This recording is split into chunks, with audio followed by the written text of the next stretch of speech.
As energias renováveis são energias compostas a partir de matérias que se renovam, né? Então, a gente pode, desde falar da biomassa, né, da lenha, de óleos vegetais que produzem energia e que tem o estoque renovado, né, para que sejam produzidas mais combustíveis ou mais eletricidade ao longo do tempo, assim como a energia solar, que é composta a partir do sol, que vai continuar disponível por bilhões de anos, ou a energia eólica, que é composta a partir do vento, né? O vento tem o seu regime, mas ele não é uma fonte finita, né? Então, as fontes fósseis, ao contrário das renováveis, são fontes a partir de recursos que vão terminar algum dia, sejam eles o carvão, que dependendo da fonte tem uma estimativa aí de 500 anos, ou do petróleo, ou do gás natural. Então, basicamente, essa é a principal diferença entre uma energia renovável, que propriamente se renova,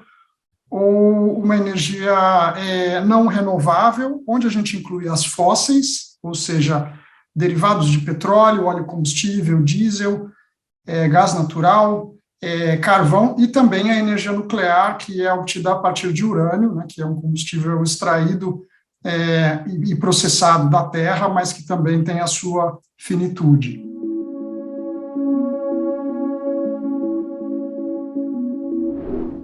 Bem, a discussão das energias renováveis, na verdade, começou há mais de 50 anos, né, começou politicamente, começou maciçamente com os choques mundiais do petróleo, então era uma realidade não tão distante do que se discute hoje em dia da guerra da Ucrânia, né? Quais são as alternativas para o petróleo, por que alguns países do mundo são tão dependentes deles e onde eles poderiam se desenvolver. Então foi nesse momento que, por exemplo, os Estados Unidos intensificaram muito as pesquisas em energias renováveis e em eficiência energética, em como poder melhorar o uso da energia, né? Extrair mais, né? Poder abastecer mais usos finais a partir de uma energia disponível. Então, a grande discussão, naquele momento, não tinha necessariamente uma motivação ambiental, ela tinha uma motivação de recursos naturais, né? As energias fósseis vão acabar, se acreditava que o petróleo poderia acabar muito antes, né? A tecnologia ali do momento e a pesquisa do momento acreditava que ele tinha um limite, o que é diferente de hoje, né? Dos últimos, vamos dizer, 20 anos, onde se começou realmente a discutir concretamente, em termos políticos, que as energias fósseis tinham um limite para serem exploradas, porque elas estavam aumentando a concentração de gases de efeito estufa do planeta, né, principalmente CO2, né, gás carbônico. E, nesse sentido, o planeta poderia ter impactos irreversíveis das mudanças climáticas, impactos gerais, sociais, ambientais, humanos, e precisaria se iniciar uma transição energética rumo a uma utilização total de energias fósseis. Se discutiu também continuar, aliás, rumo uma transição energética rumo à utilização total de energias renováveis. No começo também se discutiu muito se as energias fósseis poderiam continuar a ser usadas, mas com a captura dessas emissões, o que ainda não evoluiu suficientemente. Então, basicamente, as discussões da ONU traçaram metas no começo mais tímidas, e no começo para alguns países para uma redução de 5% de gases de efeito estufa, e hoje essa meta é global, todo mundo tem que reduzir, os países têm compromissos nacionais, mas é sabido que até 2050, ou seja, não muitas décadas de hoje, as matrizes elétricas dos países e energéticas, porque a gente fala de transportes também, vão ter que ser 100% renováveis. Então, claro que tem gente que pretende, tem países que ainda pretendem dar uma sobrevida para a energia nuclear, que é uma energia de baixa emissão, mas o ideal seria que as energias renováveis pudessem ocupar todo o espaço na matriz elétrica ou energética de países, e para isso, por isso a discussão, né? Algumas delas estão viáveis economicamente, já têm escala, e outras ainda precisam se desenvolver, considerando o desafio de todos os usos finais, né? Não só de geração de eletricidade, mas de quais combustíveis vão abastecer os carros, os veículos de grande porte, né? De de logística que trazem as mercadorias até as pessoas na cidade, como é que vai ficar o modo ferroviário, aviões, etc., mas acho que a gente pode discutir mais adiante esse ponto.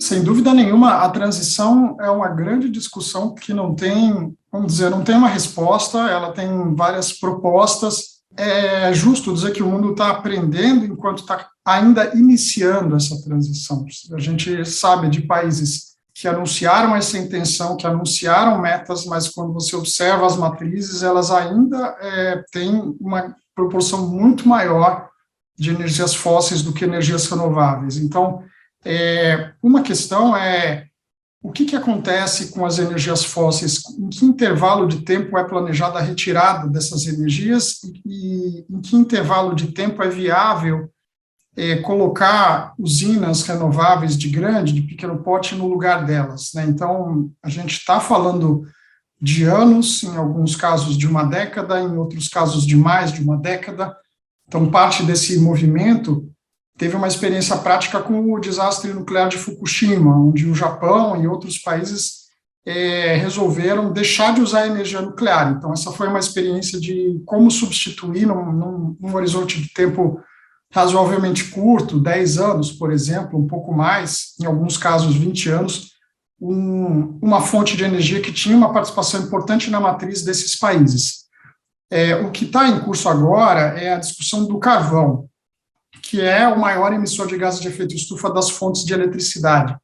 Então, essa discussão já foi mais contundente na última conferência do clima, e esse é o próximo combustível que tem metas sendo anunciadas ao longo do tempo por países da Europa e mesmo China e Estados Unidos contemplam até quando ainda vão continuar utilizando carvão. É claro que essa é uma questão, né? As energias, as fontes, as usinas estão sob contrato, você precisa ver economicamente como fazer, se é possível encurtar a vida útil dessas usinas, se é possível eventualmente trocar o combustível dessas usinas, né? Uma usina carvão, passar a operar a partir de biomassa, e principalmente o impacto social, né? O que fazer com esses trabalhadores, né? Por exemplo, no caso do Brasil, mesmo que o carvão tem uma participação pequena na matriz elétrica, tem polos importantes carvoeiros, como Santa Catarina e Rio Grande do Sul, para citar dois exemplos, mas Ceará também,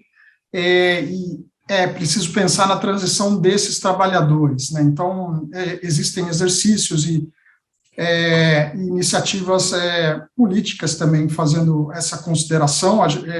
O Brasil já fez uma espécie de transição com os boias frias que trabalhavam nas lavouras de cana, que se mecanizaram, né? A produção se mecanizou e boa parte desse contingente foi para outras atividades, né, econômicas, mas, de toda forma, você precisa ter um planejamento e ter como essa renda vai ser garantida, né, e como vai ser essa capacitação para que essas pessoas possam migrar para outras áreas de trabalho no futuro, né, como é que elas possam estar seguras de que elas vão poder exercer outro trabalho. No caso do setor de transportes, a discussão também é muito importante, porque a gente sabe que qualquer variação no preço da gasolina ou do etanol traz um impacto enorme no Brasil e no mundo, né, pelo preço, em cima do preço das mercadorias, isso também tem como consequência a inflação, então tem que ser feito de uma maneira muito cuidadosa, né, esses novos combustíveis que vão passar a compor a matriz têm que ser sustentáveis, eles têm que ser socialmente justos também, né, e não serem combustíveis que dependem de atividades exploratórias, socialmente falando, para serem obtidos e produzidos. Então, nesse sentido, o Brasil sempre foi um grande celeiro de biocombustíveis, mas vai ter que ser feita uma grande avaliação para que o uso do etanol e do biodiesel seja o mais sustentável possível, também observando, né, as emissões colaterais, né, não de CO2, né, que ele tem um ciclo fechado, mas de NOx e de outros compostos. E, no caso da matriz de transportes, o desafio é um pouco maior, se fala da eletrificação dos veículos de passeio nas cidades, mas o custo desses veículos ainda é muito caro, a gente, na verdade, tem que pensar muito num planejamento urbano que possa trazer transporte público acessível, né, para que as pessoas que têm condições possam deixar de usar o carro e as pessoas que dependem desse transporte possam ter uma linha capaz de proporcionar esse deslocamento, né, em condições justas também, em preços justos. E pensando aí na parte de logística, esse desafio ainda está sendo discutido, né, se é possível eletrificar caminhões e veículos de médio porte, se o hidrogênio e células a combustível seriam outras opções. Então, nesse sentido, essa parte, esse segmento deve levar um pouquinho mais de tempo para ter essa transição completa.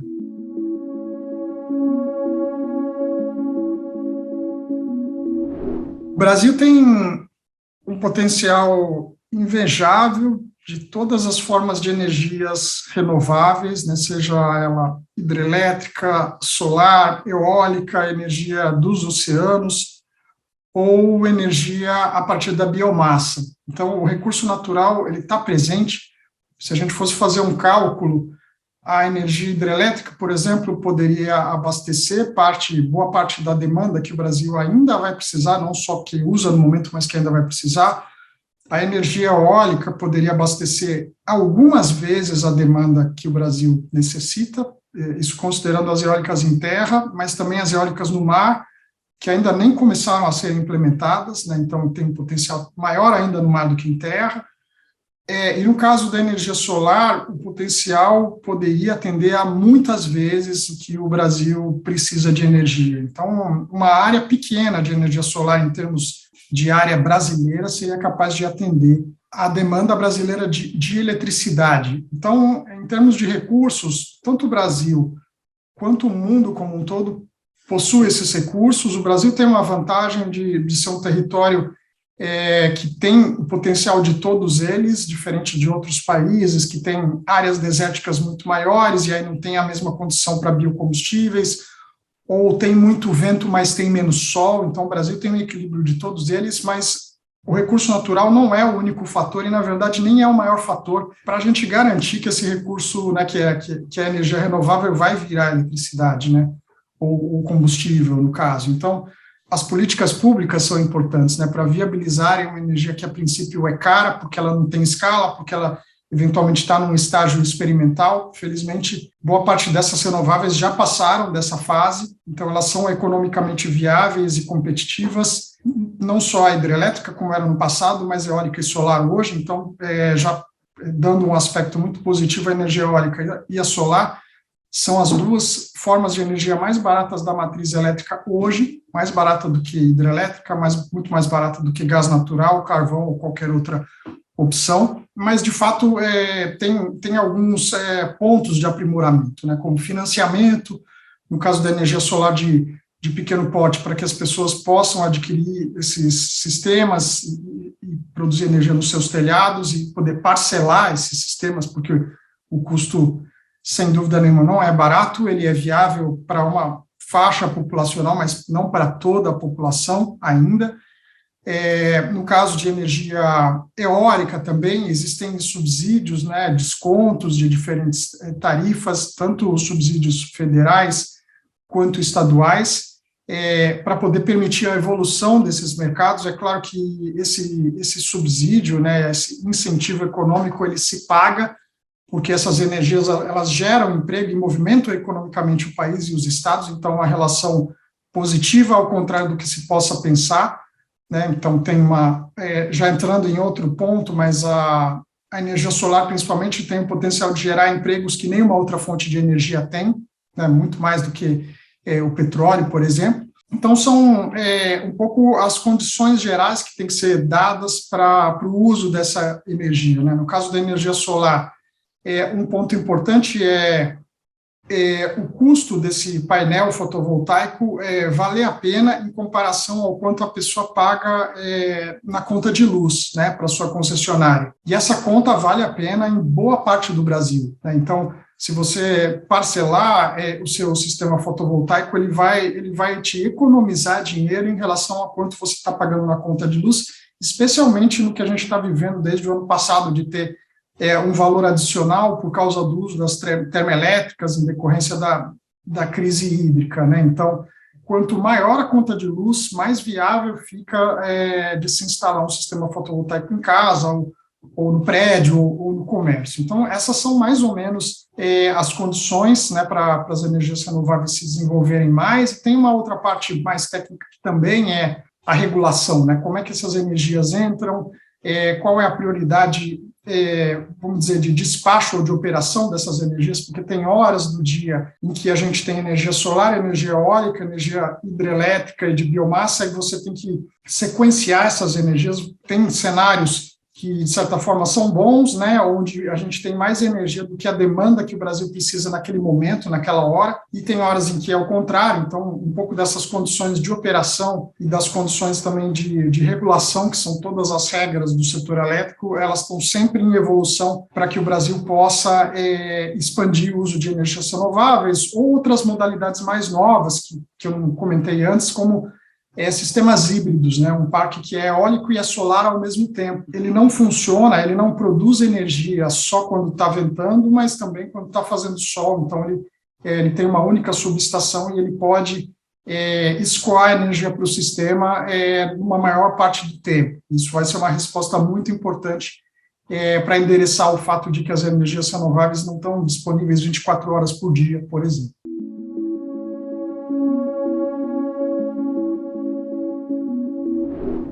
De fato, a grande vantagem das térmicas é você poder acionar essas termoelétricas praticamente em qualquer momento. Isso só não acontece na prática porque, claro, a gente tem que excluir horas de manutenção e tem outros critérios que entram também na operação das térmicas. Algumas têm um combustível muito caro, então elas também entram nessa sequência, né, de umas térmicas na frente e outras em outros momentos.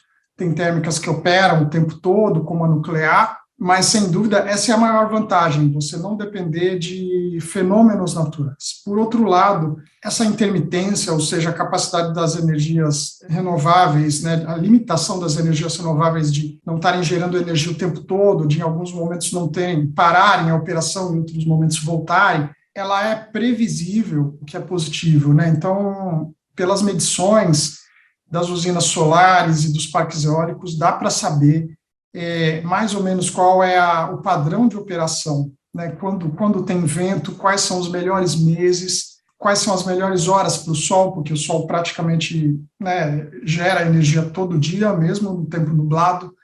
Então, o que tem que ser feito é uma integração desses momentos para que a gente nunca tenha menos energia do que a demanda brasileira precisa. As hidrelétricas também, com os reservatórios, né, as hidrelétricas já construídas, elas podem atender uma base muito importante dessa demanda de energia, e a biomassa também.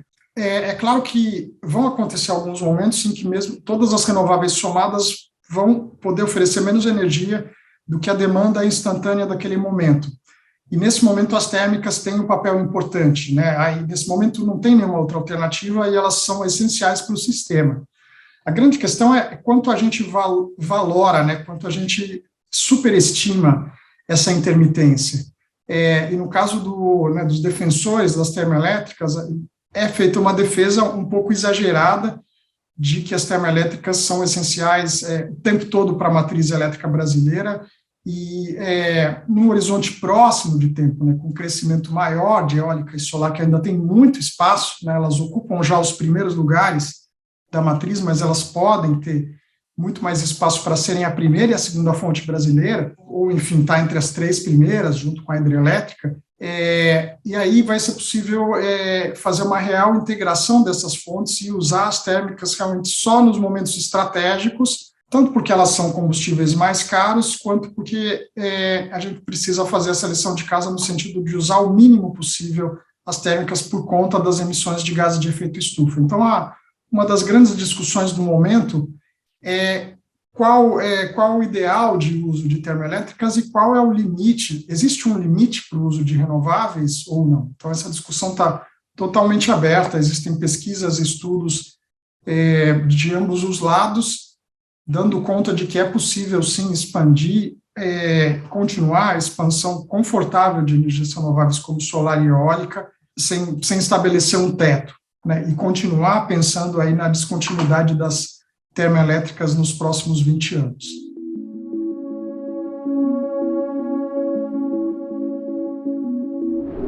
A energia hidrelétrica, né, as usinas, são um caso interessante, porque se a gente comparar com a energia solar é o que a gente chama de modularizável, né? Quando você instala no telhado, é praticamente o mesmo sistema que pode ir num telhado ou no outro, você tem uma inclinação um pouco diferente, uma parte aí de fixação que pode mudar, mas é um sistema muito customizado, quem faz uma faz 1.000 ou faz 10.000.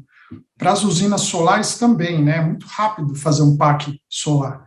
Eólica tem as suas particularidades, dependendo do relevo, mas é um projeto também é mais próximo do outro.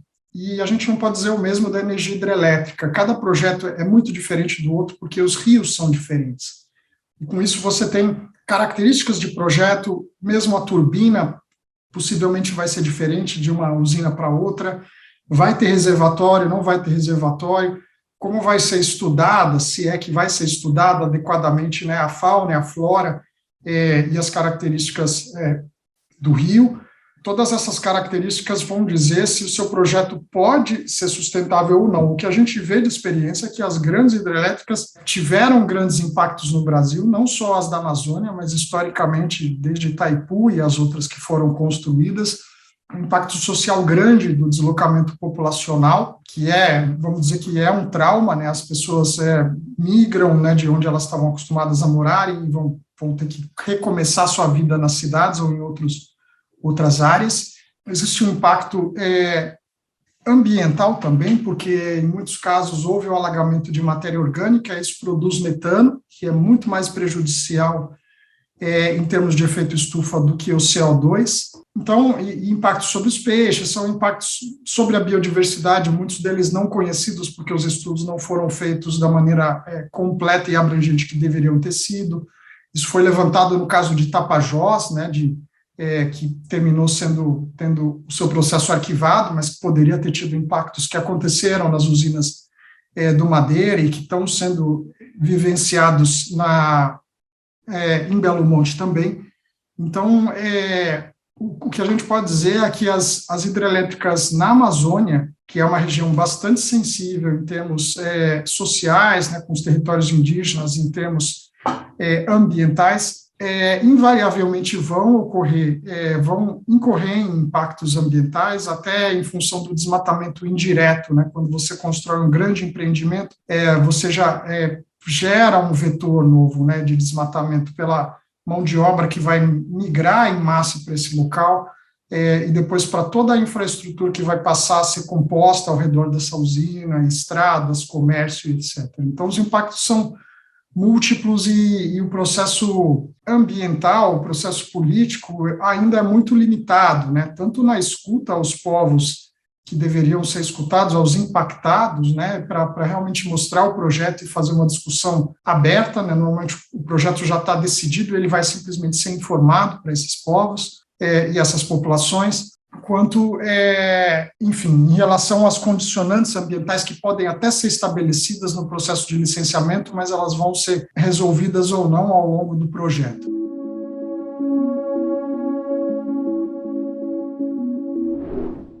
Sem dúvida, o Nordeste tem um potencial enorme para todas as fontes renováveis. Teve, algumas décadas atrás, já um protagonismo, tanto na geração hidrelétrica quanto na biomassa, né, na produção de cana-de-açúcar.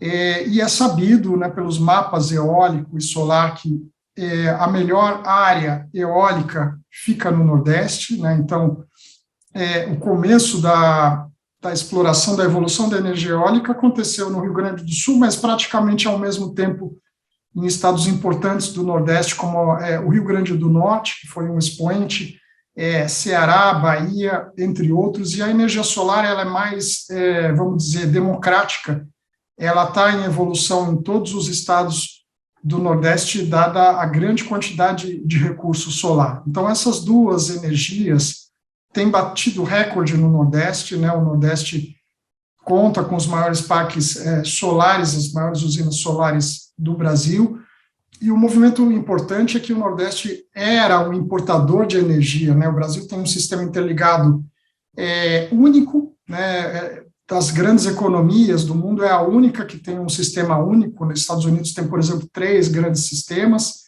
e outros países não são totalmente interligados. A gente tem só um estado brasileiro, que é Roraima, não está ligado no sistema, e isso permite que a gente transporte energia, né, do sul para o norte, ou do norte para o sudeste. Ao longo do tempo, o Nordeste passou a ser exportador de energia, porque existe uma época do ano, né, principalmente de maio a novembro, onde os regimes de vento são ideais e é a grande produção eólica, e nesse momento o Nordeste exporta energia para o resto do país, e essa energia eólica importante, ela faz com que o Brasil use muito menos termoelétricas e tenha uma conta de luz mais justa. Então, o Nordeste já tem esse papel importante, tem a geração de empregos que ocorre pela energia eólica e pela energia solar.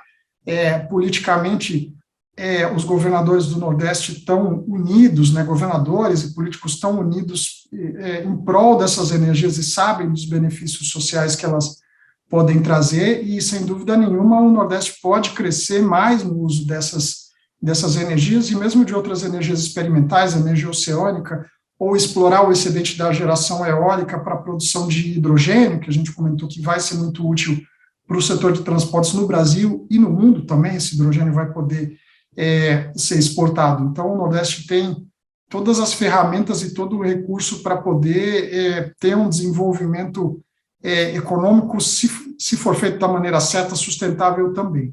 O que trouxe a eólica primeiro para o Rio Grande do Norte foram fatores políticos importantes, né, incentivos políticos para o estabelecimento dessas usinas, né, na realização dos leilões para os parques eólicos, para que eles pudessem se estabelecer nessa área.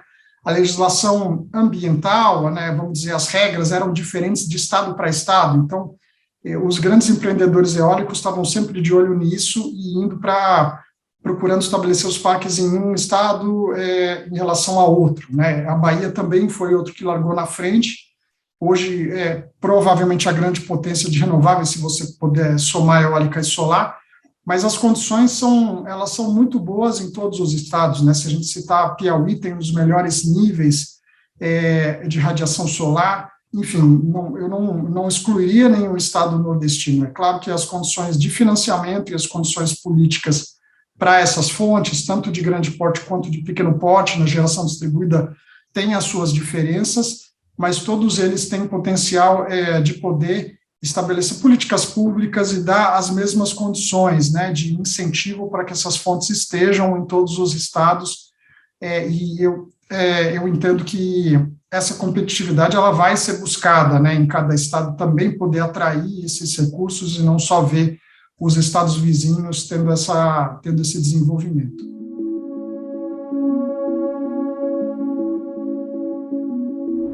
Existem políticas federais, quando a gente fala da regulação geral, da organização dos leilões de energia, né, isso para parques eólicos de grande porte, ou usinas solares, mas é importante ter em mente também que hoje os leilões não são só organizados pelo governo, eles podem ser organizados também pela iniciativa privada, então são leilões que, o termo certo, né, são leilões no mercado livre, onde as regras são diferentes, não são na mesma periodicidade dos leilões federais, que acontecem 2 vezes por ano, ou 3 vezes, conforme o ano, ou no ano de demanda baixa eles são cancelados, o que é ruim, né, para a indústria de eólica, de solar e outras. Então, esse ambiente, ele está provocando um boom de energia solar e eólica, e com isso, a organização desses leilões, ela passa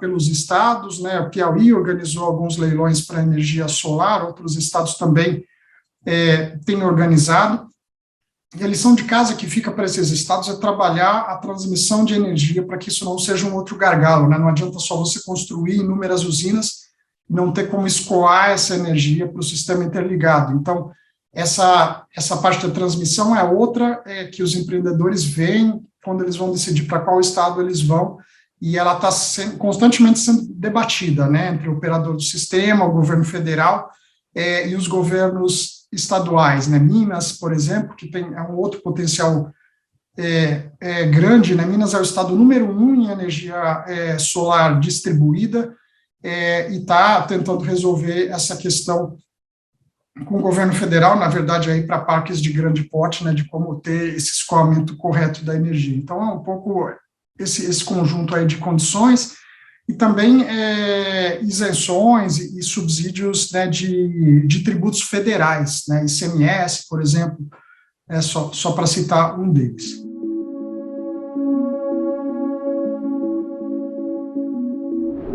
O ponto da capacitação é crucial. De fato, no início da implantação de energia eólica, houve muitos casos, né, em que os contratos eram feitos principalmente com espanhóis, né, empresas da Espanha. Eles vinham, passavam um tempo com visto temporário e trabalhavam na construção desses empreendimentos.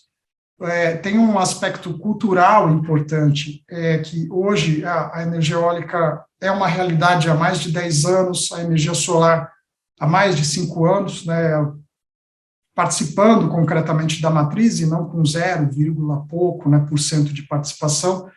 E no Nordeste você vê essa cultura nos parques e nas usinas, né, com a formação de pessoas cada vez mais para essas áreas, né. Então, quem se formava nessa área, seja em engenharia elétrica ou em outras áreas correlatas, décadas atrás pensava em energia hidrelétrica, hoje pode pensar em energia solar e eólica, ter cursos específicos mesmo de engenharia para essas áreas. Isso é um ponto, mas é claro que a gente está falando também de cursos de capacitação, né, profissional, para que as pessoas possam trabalhar nessas áreas. A oferta vai ser cada vez maior, então isso é um ponto positivo, né, tanto para todas essas fontes, vai ter uma oferta de emprego cada vez maior, não só para engenharia, mas para projetos, vendas, né, então é uma cadeia, gera mais empregos, então, portanto, é uma cadeia mais distribuída. Então, uma parte é a responsabilidade dos políticos mesmo, né, a parte federal, a parte estadual e mesmo municipal, de estar estabelecendo essa capacitação para que as pessoas estejam prontas, né, e aptas a trabalhar em projetos de desenvolvimento da educação.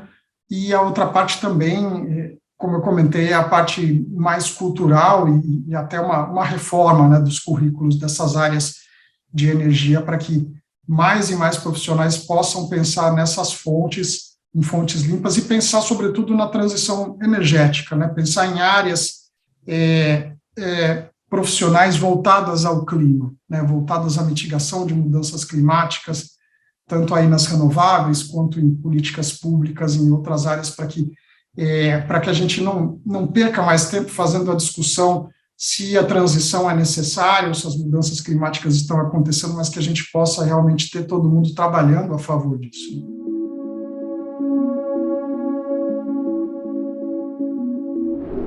Em relação à economia nacional, é importante a gente tocar no ponto da retomada verde, né? Com a pandemia, alguns países viram a oportunidade, que foi esse evento disruptivo de menor uso de energia, mudanças de padrões de comportamento, né?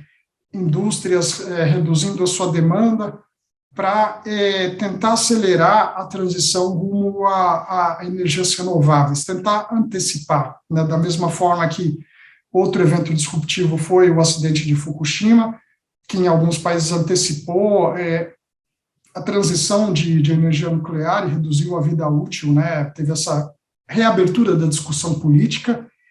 Muitos países viram essa oportunidade, né? Se o mundo vai ter que ter uma recuperação econômica, por que essa recuperação não poderia ser verde? E o Brasil tem essa discussão muito aberta, mas infelizmente chegou na COP com metas muito, vamos dizer, também pouco concretas, né? O Brasil diz que quer ser carbono neutro em 2050, mas não tem um plano década a década, ou ano a ano, até chegar lá. Então, nesse sentido, o Nordeste tem uma contribuição enorme para o país ao ser esse celeiro de energia eólica e energia solar, tanto para a eletricidade quanto para a produção de hidrogênio, que é um ponto onde muitos países estão olhando no momento, né, como resposta para o setor de transportes. Então, a boa notícia é que o Brasil, aliás, o Nordeste tem esse papel a contribuir tanto nacional quanto internacionalmente, né? O Brasil tende a olhar o petróleo como essa atividade, como essa mercadoria de exportação, mas vai poder olhar a nossa energia renovável também como essa mercadoria. E, sem dúvida nenhuma, o potencial de geração de empregos é claro, né, na geração fotovoltaica, ou seja, geração solar.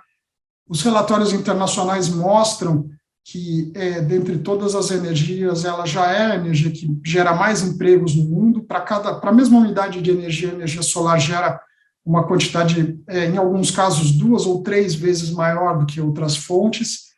E nesse sentido, né, um exemplo prático é que o Brasil aprovou em janeiro um marco regulatório para a geração distribuída, ou seja, o conjunto de leis que vão orientar a geração distribuída, principalmente solar, mas de outras fontes, né, renováveis no Brasil.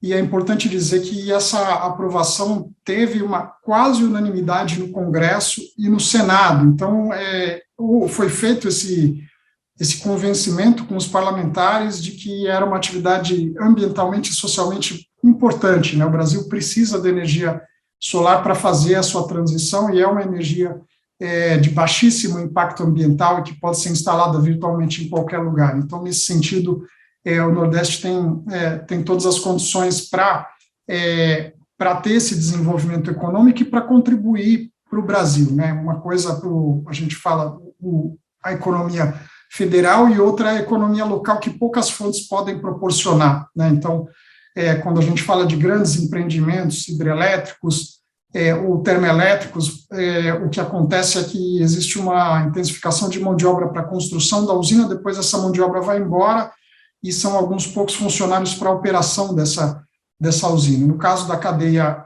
solar fotovoltaica, você pode proporcionar um aquecimento constante local, né, no nível municipal, estabelecendo empresas de construção, né, de instalação, de comercialização, ou mesmo de capacitação, né, de pessoas que vão estar querendo aprender a instalar esses sistemas, que seja permanente, né? Então, por isso, muitos estados e municípios estão de olho em políticas de energia solar, tendo claro que elas geram mais empregos.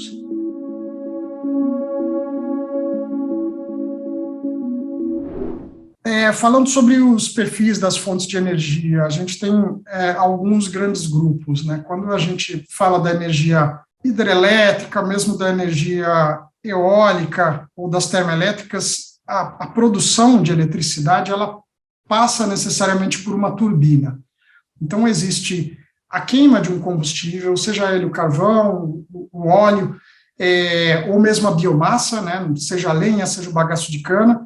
Esse calor ele passa por uma turbina e é convertido em eletricidade. Esse é o mecanismo básico dessas usinas. No caso da hidrelétrica, é a água que move essa turbina, também gerando eletricidade, e no caso da eólica, é a força do vento. Então, esse grupo, grande grupo de energia, converte uma energia mecânica, né, ou seja, tanto da água ou do vento, ou térmica, né, no caso das termoelétricas, que incluem nuclear, em eletricidade. Já no caso da solar, é uma conversão química, né? O efeito fotovoltaico permite que o sol incida sobre o painel fotovoltaico e que seja produzida uma corrente dentro desse painel fotovoltaico que é canalizada diretamente, enfim, para as residências, para os comércios. Então, essas são basicamente as diferenças principais. A fotovoltaica num ponto e as outras energias, dependendo da conversão mecânica, né, ou da conversão térmica em eletricidade.